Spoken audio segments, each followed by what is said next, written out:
I would not say anything for a man, nor take account of him, for any speed of his feet, or wrestling skill he might have. Not if he had the size of a cyclops, and the strength to go with it. Not if he could outrun Boreas, the north wind of Thrace. Not if he were more handsome and gracefully formed than Tithonus, or had more riches than Midas had, or Caenyras too. Not if he were more of a king than Tantalid Pelops, or had the power of speech and persuasion Adrastus had. Not if he had all these splendours, except for a fighting spirit.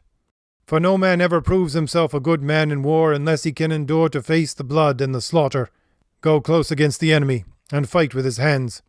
Here is courage, man's finest possession. Here is the noblest prize that a young man can endeavour to win, and it is a good thing his city and all his people share with him, when a man plants his feet and stands in the foremost spears relentlessly, all thought of foul flight completely forgotten, and has well trained his heart to be steadfast and to endure, and with words encourages the man who is stationed beside him. Here is a man who proves himself to be valiant in war. With a sudden rush he turns to fight the rugged battalions of the enemy, and sustains the beating waves of assault.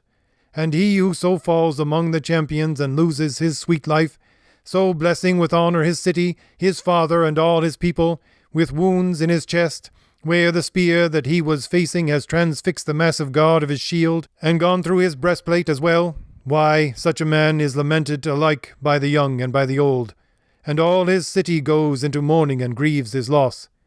His tomb is conspicuous among men, and all his children are as well, and his children's children, and afterwards all the race that is his.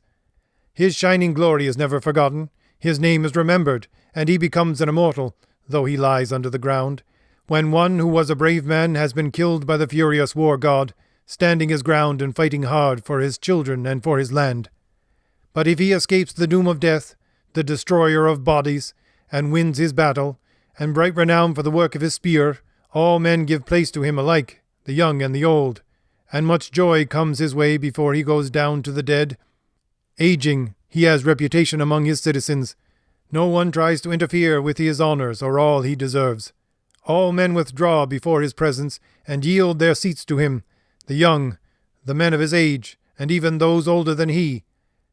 Thus a man should endeavour to reach this high place of courage with all his heart, and, so trying, never be backward in war.